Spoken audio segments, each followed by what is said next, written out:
सोचकर देखिए, एक ऐसा मिलिट्री ऑपरेशन जो किसी एक्शन फिल्म की स्क्रिप्ट लगे। लेकिन ये कहानी सिर्फ एक्शन की नहीं है, बल्कि ये उन असली वजहों को कुरेदती है जो अक्सर पर्दे के पीछे छिपी होती हैं। और इस फिल्मी ऑपरेशन की शुरुआत होती है एक बहुत ही अजीब, एक शॉकिंग बयान से। जरा सोचिए, एक देश का राष्ट्रपति हजारों मील दूर दूसरे देश पर हो रहे हमले को लाइव देख रहा था, ठीक वैसे ही जैसे कोई टीवी शो हो। तो सीन कुछ ऐसा है। साल है 2026, तारीख 3 जनवरी। वेनेजुएला की राजधानी कराकस एक साइबर अटैक की वजह से घुप अंधेरे में डूबी हुई है, और इसी अंधेरे का फायदा उठाकर अमेरिकी डेल्टा फोर्स के कमांडोज वेनेजुएला के राष्ट्रपति निकोलस मदुरो के घर पर उतर रहे हैं। और ये सब कुछ इतनी तेजी से हुआ कि यकीन करना मुश्किल है। मतलब बस 5 मिनट के अंदर कमांडो खिड़की से अंदर घुसे, राष्ट्रपति मदुरो को पकड़ा और उन्हें हेलीकॉप्टर से लेकर निकल गए। एक संप्रभु देश के नेता को उनके ही घर से किडनैप कर लिया गया था। तो सवाल ये उठता है कि आखिर इतना बड़ा, इतना कॉम्प्लेक्स और कंट्रोवर्शियल मिशन प्लान कैसे किया गया। चलिए इसकी प्लानिंग को थोड़ा समझते हैं। देखिए, इसकी तैयारी काफ़ी पहले से चल रही थी। इसकी नींव आप कह सकते हैं महीनों पहले रखी जा चुकी थी। अगस्त 2025 में CIA ने गुपचुप तरीके से मदुरो को ट्रैक करना शुरू किया। नवंबर में उन्हें एक सीधा अल्टीमेटम दिया गया, और जब वो नहीं माने तो 2 जनवरी को हमले का फाइनल ऑर्डर दे दिया गया। ये कोई मामूली सा ऑपरेशन बिल्कुल नहीं था। हम बात कर रहे हैं 150 से ज्यादा मिलिट्री एयरक्राफ्ट्स की, एक साइबर अटैक की जिसने पूरे शहर को अंधेरे में डुबो दिया, और एयर स्ट्राइक्स की।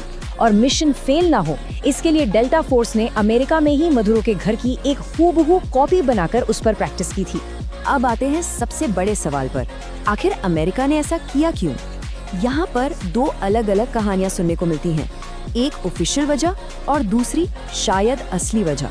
तो जो ऑफिशियल कारण दिया गया, जो दुनिया को बताया गया, वो था नार्को टेररिज्म से लड़ाई। ये कहा गया कि मदुरो इंटरनेशनल ड्रग सिंडिकेट का हिस्सा थे। लेकिन जैसा अक्सर होता है, ऑफिशियल कहानी के पीछे एक और सच्चाई छिपी हो सकती है, और वो इस चार्ट में साफ दिखती है। वेनेजुएला, दुनिया का सबसे बड़ा तेल भंडार, सऊदी अरब से भी ज्यादा, 303 बिलियन बैरल। जरा इस नंबर को सोचिए, ये इतना बड़ा आंकड़ा है कि ये पूरे वर्ल्ड पॉलिटिक्स को हिला सकता है। और सोर्स के मुताबिक यही इस ऑपरेशन का असली मकसद था। और इस ऑपरेशन का असली मकसद क्या था? इसका इशारा सोर्स मटेरियल डोनाल्ड ट्रंप के एक पुराने बयान से जोड़ता है, जिसमें उन्होंने वेनेजुएला के तेल राष्ट्रीयकरण को चोरी कहा था। सवाल ये है, अगर तेल वेनेजुएला की जमीन में है तो ये अमेरिका से चोरी कैसे हो गया? तो देखिए, यहाँ 2 बिल्कुल अलग अलग नैरेटिव्स हैं। एक तरफ डेमोक्रेसी और ड्रग्स से लड़ाई की बात, और दूसरी तरफ साफ साफ तेल पर कब्जा करने का मकसद। चलिए अब इस ड्रग्स वाले आर्ग्यूमेंट को थोड़ा परखते हैं, देखते हैं कि सोर्स मटेरियल के हिसाब से डेटा क्या कहता है।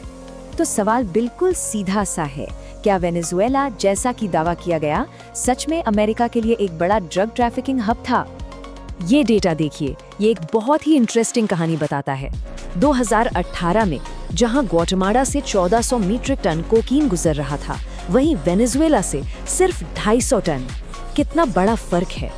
तो इससे कुछ चीजें साफ हो जाती हैं। पहली बात, वेनेजुएला कोई बड़ा प्रोड्यूसर नहीं, सिर्फ एक छोटा सा ट्रांजिट पॉइंट है।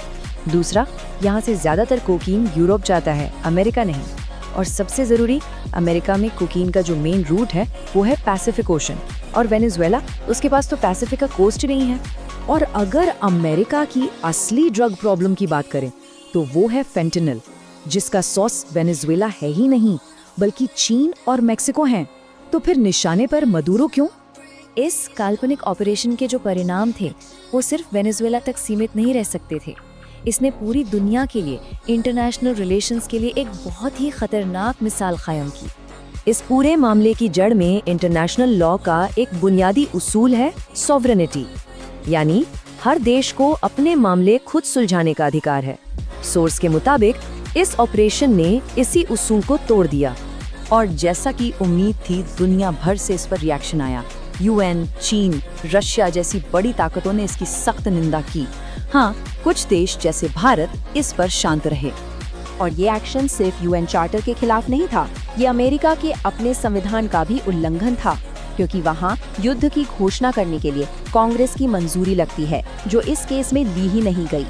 सोर्स में एक और एंगल भी सामने रखा गया है, एक थ्योरी कि क्या ये ऑपरेशन एक बड़े घरेलू स्कैंडल से ध्यान भटकाने के लिए था। उन दिनों एप्स्टीन फाइल्स की चर्चा जोरों पर थी और दावा ये है कि मीडिया का ध्यान वहां से हटाने के लिए ये सब किया गया।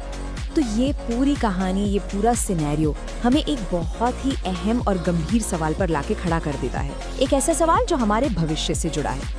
सोर्स मटेरियल हमें इसी सवाल के साथ छोड़ जाता है। जब ताकतवर देश अपने ही नियम बनाने लगते हैं, जब वो इंटरनेशनल लॉज को नज़रअंदाज कर देते हैं, तो उसके बाद क्या होता है? ये वो सवाल है जिसका जवाब हमारे आने वाले कल को तय करेगा।